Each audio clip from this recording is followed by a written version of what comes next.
Hai lagi, kali ini aku mau ngomongin satu topik yang sangat penting, yaitu anime. Jadi tidak bisa dipungkiri ya, anime itu sudah jadi salah satu bagian dalam hidup kita gitu, terutama kita yang anak 2000-an, karena itu tuh memang disuguhin oleh TV secara nasional. Nih, nikmati, ini ada yang namanya anime gitu. Ditayangin di TV, jadi kita tumbuh memang dengan menonton anime sedari dulu. Ketika ngomongin 2000-an, sebenarnya 2000-an itu bukan orang yang lahir 2000 ya, 2000-an, tapi yang lahir sebelum itu. Jadi yang tumbuh di tahun 2000-an, yang sudah menikmati masa di tahun 2000-an gitu. Makanya kenapa ada istilahnya milenial kan. Yang mana milenial tuh nggak lahir tahun 2000, tapi yang menikmati masa di tahun 2000. Kalian tahu kan milenium? Jadi milenium itu per 1000. Jadi tahun 1000, tahun 2000 itu milenium. Nah, kayaknya dari situ diambil orang yang menikmati tahun itu disebut milenial gitu. Gitu kali ya. Nah, sebagai milenial kita pasti tumbuh dengan menonton anime di TV. Sehingga semakin dewasa, gimana kita udah bisa milih ya. Kalau dulu kan disuguhin sama TV, nih nikmatin anime gitu. Semakin dewasa kita udah bisa milih tontonan apa, tapi tetap nggak bisa lepas untuk tidak menonton anime gitu. Jadi kita masih menonton anime yang mana walaupun akhirnya kita milih gitu, anime seperti apa yang kita pengen tonton atau anime seperti apa yang kita suka gitu. Makanya beberapa orang, aku yakin pasti dulu disuguhin, ya sebutlah beberapa anime favorit kita yang menemani masa kecil kita gitu, kayak Naruto, One Piece dan lain-lain. Nah, beberapa orang memutuskan untuk, karena dia udah ngikutin itu dari kecil, sehingga dia terus aja ngikutin itu sampai sekarang. Misalnya seperti orang yang nonton One Piece. Ya disclaimer, aku bukan penonton One Piece, jadi semenjak nggak tayang di TV aku udah nggak nonton, karena itu tadi, ketika eranya berubah, kita menikmati tontonan itu bukan lagi dari apa yang disuguhin, kita milih sendiri, yang mana akhirnya kita milih anime atau tontonan apa yang kita mau, yang kita suka gitu. Nah, dalam hal anime ya aku nggak milih untuk ngikutin One Piece, tapi sejauh ini sih aku nggak merasa menyesal ya. Kayaknya hidup lebih baik dengan tidak ngikutin itu gitu, karena menurut aku itu kepanjangan, nggak habis-habis, nggak dikasih harapan kapan berakhir, seperti apa masa depan dari anime itu gitu. Jadi aku pikir kayaknya memang nggak salah deh nggak diikutin, karena yang aku lihat adalah orang itu ketika udah sebegitu sukanya sama One Piece jadi nggak bisa lepas gitu. Jadi beruntunglah orang-orang yang belum ngikutin, karena kita masih bisa menikmati anime lain yang juga bagus. Jadi pilihan aja, makanya aku bilang tadi gitu. Ya itulah, tapi mungkin sebelum kita ngomongin anime-anime yang aku suka seperti apa, tapi kita tuh nggak bisa lepas dari anime yang populer gitu, karena ketika ngomongin anime pasti hal yang pertama orang mikirin adalah anime-anime tertentu seperti Naruto, termasuk One Piece juga.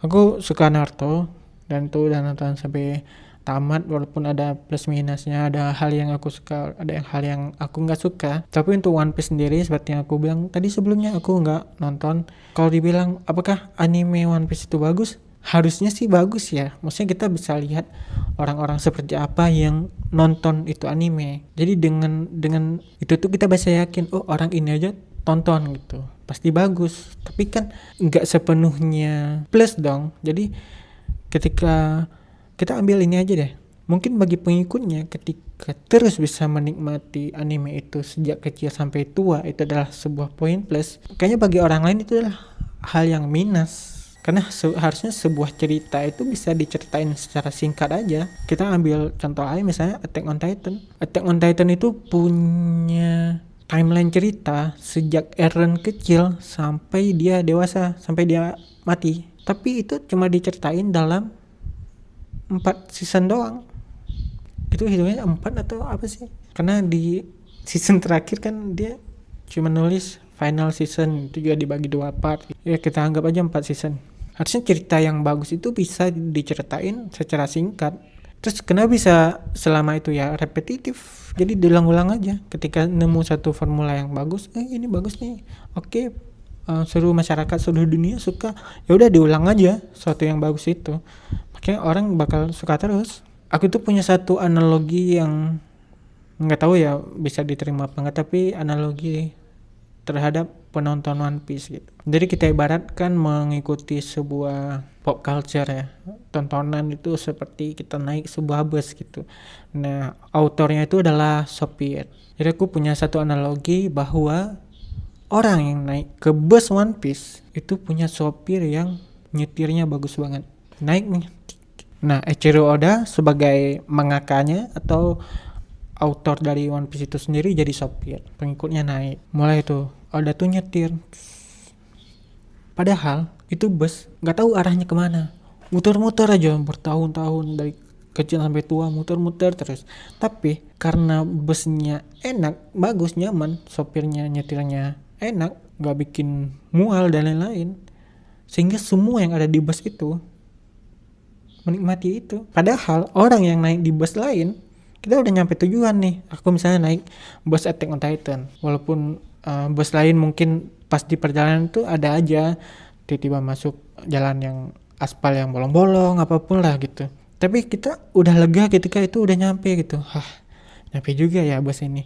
Terus kita bisa milih bus lain, bus mana nih yang mau kita tuju selanjutnya gitu. Nah, yang tahu bahwa bus One Piece itu muter-muter bukan orang di dalam itu, karena mereka semua udah nikmatin itu kan. Yang tahu bahwa itu mereka kemana sih? Kok nggak nyampe-nyampe udah dari kapan? Itu adalah orang yang ada di bus lain, orang yang nggak naik ke bus itu gitu. Makanya kenapa aku bilang dari awal, aku tuh ngerasa cukup beruntung nggak masuk ke situ gitu, karena kita bisa menikmatin banyak tontonan lain ya mereka juga sih, cuman maksudnya adalah ketika ngomongin anime, ngomongin apapun jadinya beragam gitu, nggak fokus ke satu anime yang didolain banget gitu. Terus kalau menurut kamu anime yang paling bagus menurut kamu apa? Bukan paling bagus sih, paling favorit ya maksudnya. Aku sih sejauh ini Attack on Titan sih. Attack on Titan. Jadi kalau misalnya kita urutin nih anime-anime yang kita suka tuh 1, 2, 3, 4, itu tuh makin ke bawah itu kan pasti makin rela ketika ada yang bilang gak bagus gitu. Makin nomor 1 tuh makin kita kekeh, aku ingin membela anime ini. Karena gini, Attack on Titan itu tuh pendekatannya udah nggak anime, sebuah sinema gitu. Makanya kenapa banyak yang suka Attack on Titan itu adalah penyuka film, sinefil gitu-gitu. Kalian tahu Ngelantur yang suka ngebahas film, dia bukan penonton anime tapi dia nonton Attack on Titan dan dia memuji-muji itu karena memang pendekatannya itu sangat-sangat tidak anime. Mungkin aku pernah lihat di satu konten wibu ada ketika satu konten kreatornya nanya ke seorang cosplayer atau pengunjung sebuah event gitu, dia nanya apa anime yang jelek, Attack on Titan katanya. Ketika dia nyebut anime favoritnya, kita langsung tahu oh ini orang-orang yang penyuka anime yang isinya tuh cewek berambut warna-warni, punya mata gede, mulut 1 titik, tete gede, baju warna-warni segala macam. Ya itu kayaknya memang Attack on Titan nggak akan masuk ke orang-orang itu, karena Mikasa nggak bisa dijadiin bantal guling juga, nggak bisa dijadiin pet mouse juga sih Mikasa. Makanya kayaknya memang nggak masuk ke wibu gitu, karena memang pendekatan Attack on Titan seperti yang aku bilang tadi itu tuh sinema banget sih kan. Makanya kenapa aku bilang, dan bahkan aku mau debat sama orang kalau misalnya ada yang bilang Attack on Titan jelek, ayo kita bahas gitu. Dari segi apa dulu? Ya kalau lu suka karakter-karakter yang dia punya kuping kelinci di sini ya nggak ada di sana, memang tergantung dari segi apa, ayo kita ngomongin gitu. Selanjutnya anime apalagi yang aku suka itu salah satunya adalah Boku no Hero. Boku no Hero itu juga punya pendekatan yang cukup unik ya. Karena gini, kenapa dia terlihat unik? Karena sekarang itu shonen itu pada sok-sokan keras kan, ngeri gitu, pada dark, suka mati-mati segala macam, darah di mana-mana gitu, berantem yang epic segala macam. Kita jadi nggak punya lagi satu tontonan yang seperti kita tonton Naruto zaman dulu gitu. Nah kayaknya aku rasa Boku no Hero itu hadir di waktu yang tepat aja. Coba kalau dia itu hadir di satu era sama Naruto, kayak dia bakal tenggelam sih, udah hadir Naruto gitu. Makanya kenapa Boku no Hero itu menarik. Kita punya lagi anime yang dimana kita tonton pahlawan-pahlawan ngalahin penjahat gitu, yang mana itu udah sangat lama sekali ada di dunia anime. Sekarang mah semua soal idealis, ada karakter yang punya idealis seperti ini melawan dengan karakter yang idealis yang berbeda gitu. Ya bagus, cuman jadinya nggak beragam gitu. Makanya kenapa adanya Boku no Hero itu jadi hal yang penting sekarang. Dan ini juga bisa aku perdebatkan gitu. Kalau misalnya kalian nggak terima, Boku no Hero itu seperti yang aku bilang tadi, dia punya rasa seperti nonton Naruto, tapi dia itu memperbaiki segala kekurangan yang ada di Naruto. Jadi nggak cuma ngambil satu vibe terus plek-plek gitu. Sehingga aku bisa bilang Boku no Hero lebih baik dari Naruto, kecuali dalam hal memorable ya, karena atau ikonik, karena itu udah jelas Naruto lebih unggul. Tapi kalau kita ngomongin banyak hal lain, banyak perspektif lain, Boku no Hero jauh lebih unggul. Ini salah satu hal yang paling besar aja, yaitu dimana kita tahu kan di Naruto itu punya banyak sekali side karakter atau karakter-karakter lain itu yang bagus banget, keren banget. Tapi kita harus sadar, ini tuh cerita Naruto, judulnya itu Naruto. Mau sekeren apapun Kakashi, mau sekeren apapun Itachi, mau sekeren apapun Might Guy, mau sekeren apapun Hokage, itu tuh bukan cerita mereka, ini cerita Naruto.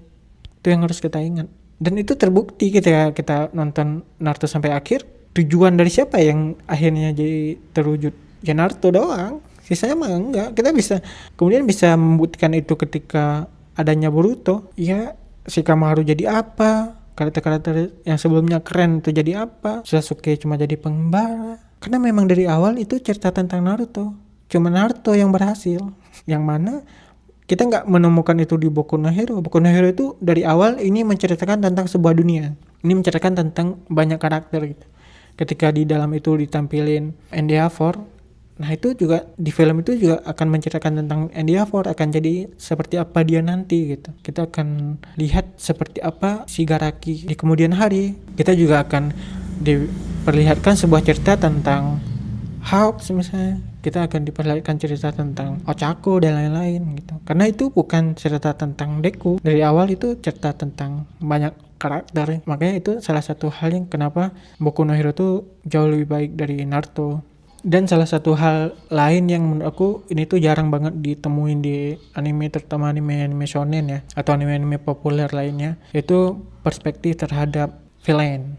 Biasanya kita nonton shonen, karakter utama nih muncul nih sebagai karakter baru, kita upgrade perkembangan dia, tapi villain itu selalu ketemu sudah hebat, sudah kuat gitu, sehingga karakter utamanya tuh mikir gimana sih cara ngalahin villain yang udah kuat itu. Tapi di Boku no Hero kita sama-sama diperlihatkan baik karakter utama maupun villain utama itu sama-sama masih belajar, sama dari belum sebegitu kuat mereka berkembang. Kita diperlihatkan sama-sama, kita ngikutin cerita dari protagonis sama antagonisnya, yang mana itu adalah villain-villainnya.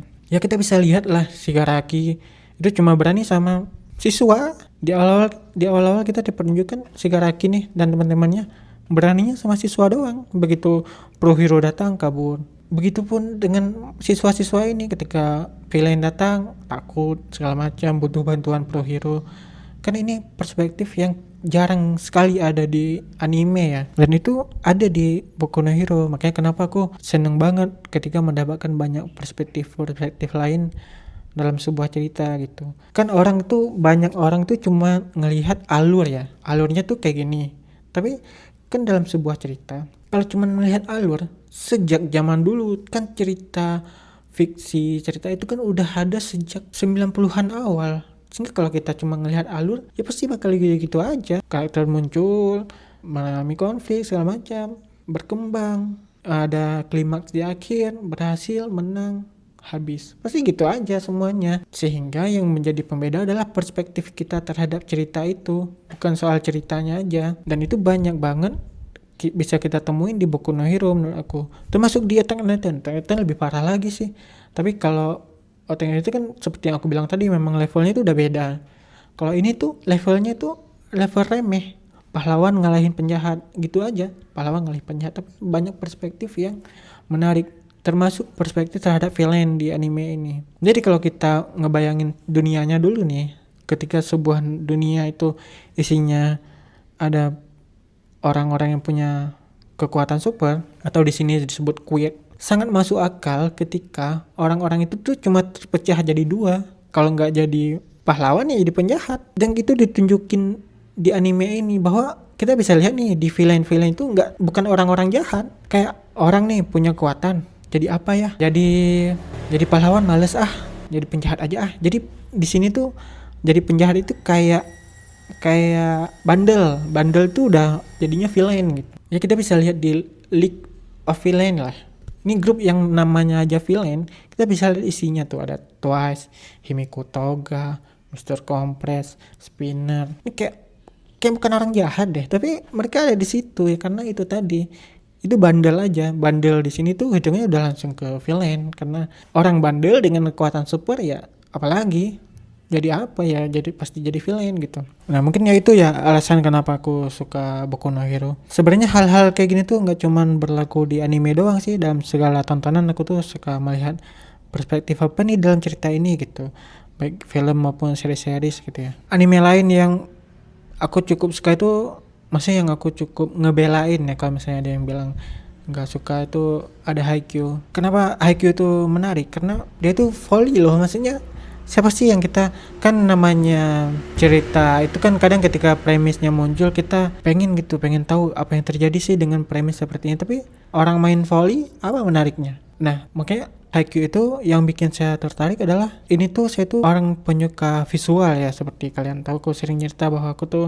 seniman, desainer gitu-gitu. Salah satu hal yang bikin kita tertarik dengan sesuatu itu karena visualnya, dan visual itu tuh bukan cuma soal sinematografi ya, tapi juga desain karakter. Nah Haikyuu itu punya itu gitu. Jadi pertama kali aku tonton trailernya, wah ini bagus banget desain karakternya. Desain karakter ya, karena kita bisa lihat di anime terutama itu tuh punya dalam visual tuh ada dua. Jadi ada yang desain karakternya yang oke, ada yang sinematografinya, misalnya kayak One Punch Man season pertama gitu. Kan itu sinematografinya bagus banget gitu, penganimasiannya itu bagus. Tapi secara desain karakter kan sebenarnya dia memang dibuat agak konyol kan. Termasuk Mob Psycho itu desainnya konyol gitu, tapi dia punya sinematografi yang bagus, penyutradaraan yang bagus, animasi yang oke gitu.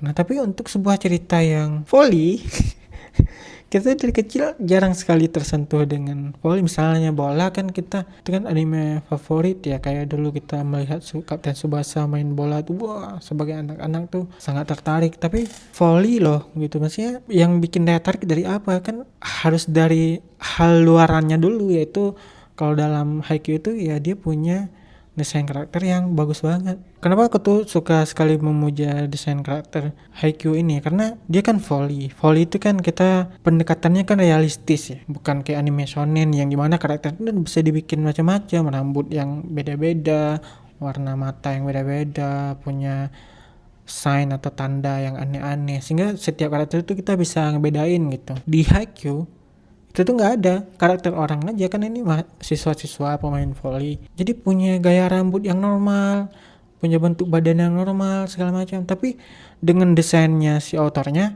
kita bisa ngebedain setiap satu orang sama orang lain gitu. Itu adalah suatu yang menarik dalam hal visual gitu, sehingga dari situ aku tuh jadi pengen nonton, ini bagus nggak ya. Ternyata begitu kita tonton juga jadi bagus banget, karena itu tadi dari sebuah olahraga yang kita nggak suka, nggak pernah tersentuh dengan olahraga itu, ketika kita tonton jadi suka. Bahkan banyak sekali ilmu-ilmu baru atau pengetahuan baru kita tentang volley, karena kita awam, bener-bener awam soal volley dong, nggak kayak bola, basket dan lain-lain. Dan itu adalah sebuah pencapaian yang cukup menarik dalam sebuah anime gitu. Dia bisa menyampaikan edukasi juga hitungannya, nggak cuman soal seru-seruan doang. Nah itulah yang terjadi pada Haikyuu, makanya kenapa aku suka sekali dengan Haikyuu. Dan sebagai anime olahraga, kalau misalnya kita udah pernah suka kayak Slam Dunk gitu-gitu ya, banyak juga aspek-aspek yang ada di Slam Dunk di sini kita temuin lagi gitu. Jadi nggak mengurangi cerita, keseruan, atau beberapa aspek yang menarik pada anime olahraga yang lain gitu. Di sini juga ditemuin, jadi nggak cuman soal itu tadi. Makanya menurut aku Haikyuu itu salah satu anime yang cocok ditonton. Dan dia susah dibenci juga kan ya, maksudnya bukan shonen. Orang kalau nggak suka itu karena nggak tersentuh saja sama anime, tapi kalau misalnya udah coba tonton pasti harusnya suka sih. Kecuali ngebandinginnya sama anime olahraga lain, bukan karena nggak suka, mungkin anime olahraga lain jauh lebih suka gitu, misalnya Slam Dunk. Walaupun sebenarnya ada juga satu anime olahraga yang sangat underrated ya, padahal dia pernah jadi top anime tahun berapa, 2013 apa ya, itu Ping Pong Animation. Tapi jarang sekali dibahas sama wibu-wibu atau kreator anime gitu. Ya itu karena dia pendekatannya sangat nggak anime sekali, dia kayak kartun-kartun movie gitulah dengan gambar-gambar yang cukup unik gitu. Selain itu aku tuh juga sebenarnya penyuka Digimon ya. Walaupun sebenarnya udah lama sekali aku merasa Digimon tuh jelek banget, maksudnya sejak sebenarnya dari Frontier sih, tapi Frontier tuh masih bagus secara visual, kerennya tuh masih ada. Setelah itu tuh kayak apalagi terakhir tuh Edmond sampai gitu tuh kayak nggak bikin, selain nggak cuman bikin saya nggak suka tapi emang benci gitu. Kok gini sih? Tapi semenjak Ghost Game menurut aku tuh udah jadi titik balik lagi gimana Digimon itu balik ke roots awalnya ya. Walaupun di Ghost Game itu ceritanya masih kurang lah. Nah di Beat Break ini aku cukup suka gitu. Ceritanya udah bagus lagi. Jadi bukan cuma cerita tapi penggambaran kita terhadap Digimon tuh udah mulai balik lagi ke roots awal, dimana kan kita kalau tonton Digimon dari awal tuh kita lihat monster-monsternya cukup unik kan. Nggak dibikin keren gitu misalnya.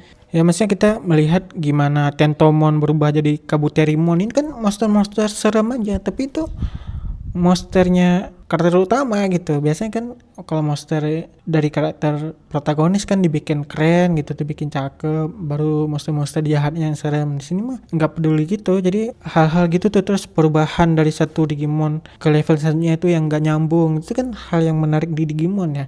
Terus itu udah lama hilang tuh. Nah di Digimon Beat Break ini mulai balik. Kita bisa lihat Digimon tuh dari satu level, misalnya dari level rookie ke level dewasa tuh bentuknya langsung berubah sekaligus gitu, warnanya udah beda segala macam. Itu tuh jadi balik ke roots awal Digimon sih, mana aku suka banget.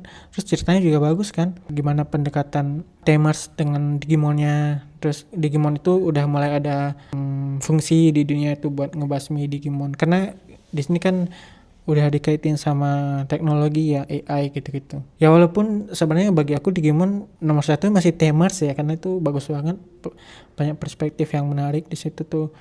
Terus pendekatannya sangat realistis gitu, dimana kita lihat si Takato tuh berteman dengan Digimon itu cukup, pendekatannya sangat realistis, dimana kita tahu orang kan nggak tahu Digimon itu apa ya, bentuk Digimon dia Guilmon ya, bentuk Digimonnya Takato yang Guilmon itu kan cukup serem ya, karena bentuknya kayak dinosaurus gitu. Jadi karena itu Digimon disembunyiin di gudang biar orang nggak takut. Kan itu pendekatan yang cukup realistis ya. Dimana setelah berevolusi ke Growmon jadi gede kan, bingung nih ngumpetin di mana ya, dia umpetin ke hutan terus diwarnai hijau biar orang nggak lihat. Terus jadi mikir, kenapa aku ngelakuin kayak gini ke Digimon aku ya, jadi sedih gitu tuh. Wah tuh hal-hal kayak gitu tuh bagus banget, dan itu ada di Digimon Tamers. Makanya kenapa Digimon Tamers tuh bagus banget, termasuk gak setiap orang antara Tamers dengan Digimon itu pendekatannya sama. Ada yang merasa Digimon tuh sebagai temannya, ada yang merasa Digimon tuh alat aja untuk bertarung. Bahkan ada juga Digimon yang merasa punya idealis sendiri, aku tidak butuh Tamers gitu. Itu kan keren ya, dimana itu nggak ditemuin di Digimon 1 dan 2. Digimon 1 itu ya bener-bener kayak anak-anak terpilih punya Digimon, petualangan ngalahin penjahat, selesai gitu. Tapi di Digimon Tamers enggak, ini bagus gitu.